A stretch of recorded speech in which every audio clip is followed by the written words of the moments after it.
Welcome back everyone. As I mentioned in my previous video, we're going straight into the topic of health. I see health as my foundational pillar number one. I say this because everything starts with your body, inside out. How you feel within affects your mental state, your energy, your mood, your interaction with people. Think of a day when you ate something wrong and woke up the next day feeling you got hit by a train. How do you feel about getting ready for work and then spending the whole day in an office? Now imagine a day when you wake up feeling well rested, hydrated, ready to jump out of bed and off to work. The way you see work depends on how we feel within ourselves. Of course, there are other factors like having a nice boss or actually liking what you do that can decide whether you want to get out of bed for work or not, but that's for later discussion. Coming back to the health part, there is a global pandemic on the rise. No, I'm not talking about coronavirus. This is a non-infectious disease that has grown to become a major health problem in the modern world. In fact, according to a recent study, metabolic syndrome affects 1 in 3 people, and ironically, it is one of the most easily preventable diseases. What we are dealing with here is a cluster of conditions that often manifest together. These include high blood pressure, high blood sugar or diabetes, excess body fat, mostly around the waist, and abnormal cholesterol levels. These conditions, when combined, create what is known as metabolic syndrome, and it increases your likelihood of heart disease, type 2 diabetes, stroke, and clots elsewhere in your body that can lead to blockages that can damage those organs. Over the next series of videos, we are going to explore each of these 4 conditions in detail so that we have a good understanding of what we are dealing with and then work on what are the possible solutions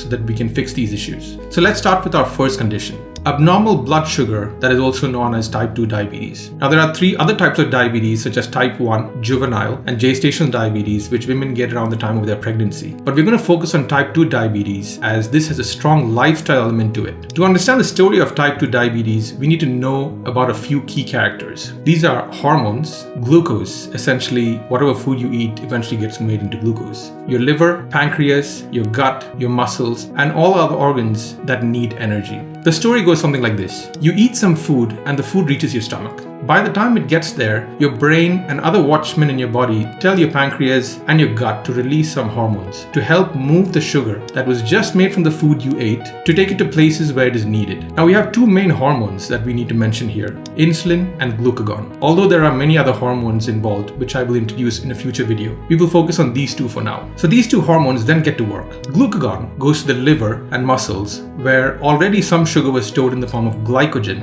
and asks them to release that into the blood depending on if you ate too less. If you ate enough, then glucagon does not do much. The other hormone, insulin, goes to your muscles and opens a gate so that the glucose from the food you just ate enter the cells and they get their energy. But let's say you ate too much or you haven't worked enough to eat as much as you did, which is what happens most of the time, by the way. Then the pancreas pumps more insulin to get the sugar into the cells, but over time, the cells stop responding to the insulin. The cells are confused. They're asking, why are you bringing me all this sugar when all I've done all day is just sleep? And when I say sleep, I'm talking about lack of movement, work, exercise. You get the point. So eventually the pancreas just feels like it is making insulin for no reason and gives up. The cells have become immune to insulin, and this is called insulin resistance. So all the food that you eat gets broken down into sugar, and since the cells don't want the sugar, it just floats around in your blood. We have become diabetic. Diabetes messes up your body's normal working pattern, affecting how energy is processed and stored. The increased blood sugar as a result of insulin resistance then leads to severe weight gain because your body just stores more and more energy in the form of fat. What does this eventually look like?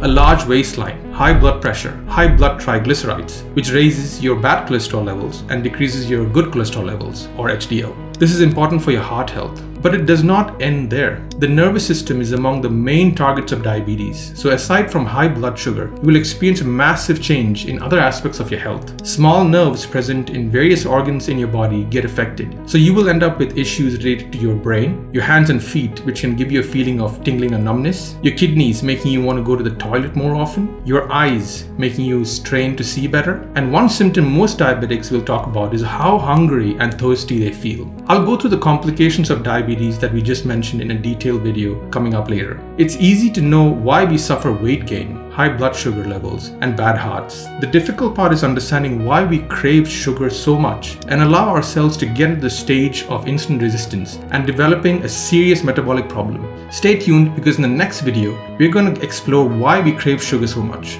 Till then, take care. I'll see you soon.